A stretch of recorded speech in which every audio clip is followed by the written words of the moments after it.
as you can read from the title, I'm gonna be reviewing Pet Sematary 2. Um, this has a mixed reaction from people. Some people like it, some people don't. Some people hate it, some people love it. I like it. I thought it was a pretty decent flick, but it doesn't even come close to the first one. Whereas the first one was really serious with bits of tongue in cheek, this one is loaded to the bone with tongue in cheek. It starts off with a woman walking into a castle down the stairs, and uh, she ends up going to a coffin, and she reaches her arm out, and then you find out it's a movie set.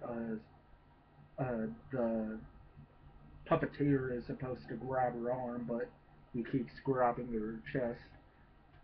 So that's pretty funny, and we get introduced to uh, Jeff, played by Edward Furlong, um, and we find out that the woman's name is Renee, and he calls Jeff calls up his father, who's a veterinarian, and asks, "Hey, can I spend the weekend with mom? And can you two be be here together?" And uh, the mother's like, "Well, don't be expecting anything other than talking, Jeff, because the chance of me and your father getting back together are, well, I don't know." And what happens is she goes back to the set, and they start filming again. She touches the gate, and some electrical wires end up going into the water, the stage water, and it electrocutes her. And the way the electrocution is done, I like. It's not gory or anything. It's like realistic, like she's shaking, and then she burns her face on the pool of the gate. That's a pretty cool way to open up the movie. And then apparently it takes a couple of weeks later. Uh, Jeff and his father decide to move to Ludlow, which is the same city from the first movie. Uh, they even have the Creed house in the movie, a nod to the first one. And we get introduced to Gus, played by Clancy Brown. Yeah, Mr. Krabs himself. He plays a total dick in this, by the way. Um, we get introduced to Drew, right there, played by, doesn't say his name. Um, and we get introduced to this asshole kid. This one also has School of Bullies in it. Uh, an asshole by the name of Clyde, played by Jared Rushton.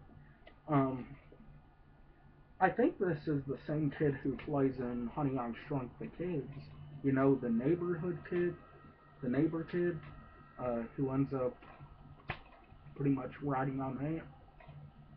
Well, I think that might be him in this movie. It's been forever since I've seen Honey I Shrunk the Kids. But uh, slowly but surely, stuff ends up happening. Fast forward, uh, Gus ends up shooting Drew's dog by the name of Zowie, and he ends up taking he ends up telling Jeff of this place in the middle of Pet Cemetery where if you bury something, it will come back to life. And if you've seen the first one, you already know what happens when it comes back to life. Well, the kid buries his dog in the Indian burial ground. It comes back in the middle of the night, very vicious, and it's got the glowing eyes. This time I think they're red, whereas whereas in the first one the cat's eyes were green, like luminescent green. Uh, and I think that's pretty cool. They keep some stuff from the first one, but add their own things. It's still directed by Mary Lambert, uh, and Anthony Edwards plays Jeff's father. Chase is his name. And uh, fast forward a little bit more, it's Halloween time, and Jeff ends up hanging out with the Drew and the asshole bully kid Clyde in the middle of Pet Sematary. Uh, Gus ends up coming along, and Zowie bites right into Gus's neck because Gus is pretty much beating the shit out of Drew, like trying to kill him. And so the dog has his basic instincts to kill and ends up ripping right into the throat. And practical effects, which most of the effects in this, I don't think there are any CGI effects. So all the effects in this I thought were pretty damn cool. Um, the soundtrack, how can I talk about this maybe without talking about the soundtrack? Definitely a 90s soundtrack. You've got L7, you've got Jesus Christ on a Cross, you've got Tad, not Tad, I'm thinking of Brain Scan, which is another really good Edward Furlong movie. You've got the song Fading Away by, I forget what the band's name is. You've got Poison Heart by uh, by the Ramones. How could I forget that? Both movies end with a Ramones song. Um, and then they, after Zowie bites Gus in the neck, they decide to bury him in the Indian burial ground.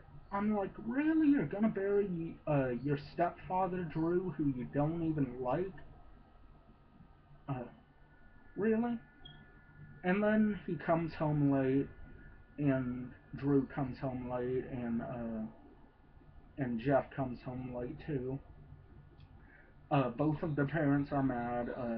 Chase is mad at Jeff. Uh, Drew's mom is mad at Drew. And then all of a sudden, uh, Jeff is sleeping, and the dog's right next to his bed. And apparently, the shotgun wound that killed Zowie uh, won't uh, won't heal. It's rotting away.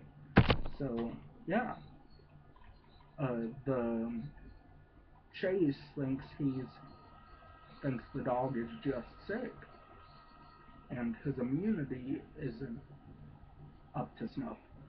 So you get that uh, the dog has to stay at Jeff and Chase's house, but then Jeff is sleeping, and he hears laughing at the window, and it's Gus looking right at him. But before Jeff even looks into the window, he's gone. Gus is gone, and Gus ends up saying to Drew, Drew, buddy, I forgot my keys. And he ends up, Drew ends up going to the door and ends up opening it up and being like, Gus, where are you? And then Gus happens to pop up right behind him, and he's like, found him. And he's holding the keys, and he ends up walking up the stairs and ends up tripping on everything, and he pretty much rapes Drew's mom. I mean, I understand he's Drew's stepdad, but he literally rapes uh, Drew's mom.